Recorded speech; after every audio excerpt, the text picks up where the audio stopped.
తప్పకుండా తొందరలోనే ఇప్పుడు 11వ నెలలు ఉన్నాం. 10 నెలల్లో 4 నెలలు పార్లమెంట్ ఎన్నికలకే పోయినాయి. మీకు తెలుసు, మనం సరిగ్గా పరిపాలన చేసింది వచ్చిన కొత్తలో కొత్త సంసారమే 2-3 నెలలు.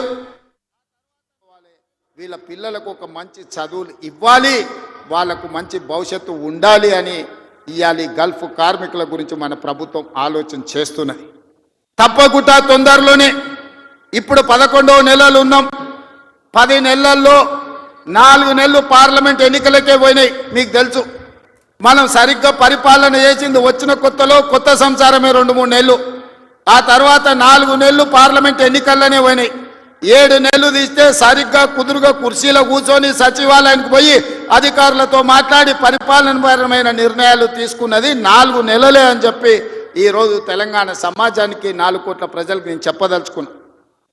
అయినా 10 సంవత్సరాలు చంద్రశేఖరరావు చేయలేని పనులన్నిటిని కూడా పడావు పెట్టిన ప్రాజెక్టులన్నిటిని కూడా తిరిగి పునః ప్రారంభించి ఈరోజు ప్రభుత్వం ముందుకెళ్తుంటే ఆయనను ఫామ్ హౌస్లో వండుకుంటాడు, వీళ్ళిద్దరేమో మన కాళ్ళలో కట్టబెట్టనికే తిరుగుతున్నారు. ఏలేశ్వరం పైన శనీశ్వరుడు వదలేదన్నట్టు ఇవాళ ఓడగొట్టి ఇంట్లో వండబెట్టిన అసెంబ్లీ ఎన్నికల్లో అధికారం పోయింది. పార్లమెంటులో సీట్లన్నీ పోయి గుండు 0 వచ్చింది. ఇప్పుడు వాళ్ళకు మెదడే పోయినట్టు అనిపిస్తుంది. అసెంబ్లీ ఎన్నికలలో అధికారం పోయింది, పార్లమెంటులో ఉన్న సీట్లన్నీ పోయినాయి.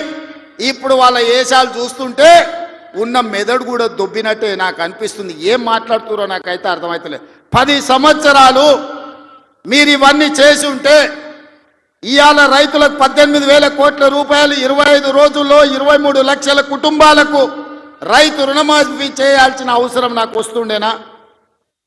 10 ఏళ్లలో నువ్వు 1,00,000 రూపాయలని 4 విడతలని మిత్తి కడతా అని అసలు మిత్తి కలిసి తడిసి మోపెడై రైతులు దేశంలోనే ఆత్మహత్యలలో 2వ స్థానం తెలంగాణ రాష్ట్రం వచ్చిన సంగతి చంద్రశేఖరరావు గారు మర్చిపోయినట్టున్నాడు. మహారాష్ట్ర మొదటి స్థానంలో ఉంటే ఈ 10 సంవత్సరాలు తెలంగాణ రాష్ట్రం రైతుల ఆత్మహత్యలలో 2వ స్థానాన్ని ఆక్రమించింది.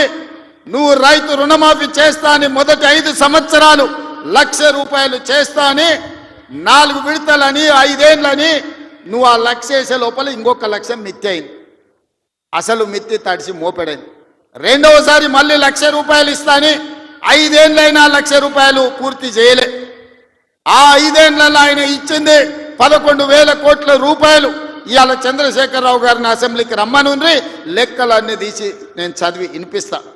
5 ఏళ్ళు అధికారంలో ఉన్న నువ్వు 11,000 కోట్ల రూపాయల రైతు రుణమాఫీకి 5 ఏళ్ళు తీసుకుంటే ఇందిరమ్మ రాజ్యంలో కాంగ్రెస్ ప్రభుత్వం 25 రోజుల్లో 23 లక్షల కుటుంబాలకు దాదాపుగా 18,000 కోట్ల రూపాయల రైతు రుణమాఫీ చేసి 2 లక్షల వరకు ఉన్న రైతాంగానికి మేము రుణమాఫీ చేస్తే పెద్ద మనిషిగా అభినందించాల్సింది పోయి, ఒకవేళ మనిషి పెద్ద మనిషివైనా నీకు చిన్న బుద్ధి ఉంటే మౌనంగా నన్ను ఉంటావేమో అనుకున్నా.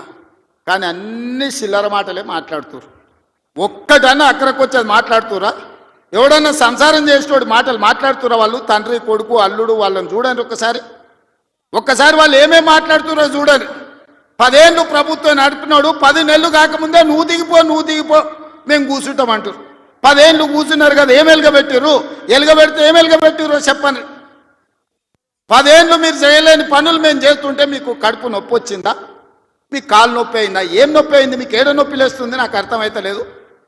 మీ నొప్పికి మా కార్యకర్తల దగ్గర మందు ఉన్నది, పెడతారు. ఏడ పెట్టాలో ఆడా మీకు నొప్పి లేచిన కాడ మా వాళ్ళు మందు పెడతారు, సిద్ధంగానే ఉన్నారు. మీరు అనుకుంటున్నాం సోషల్ మీడియాలో 4 హౌల పోస్టులు పెట్టి పెద్ద మునగాళ్ళం అనుకుంటున్నట్టున్నారు.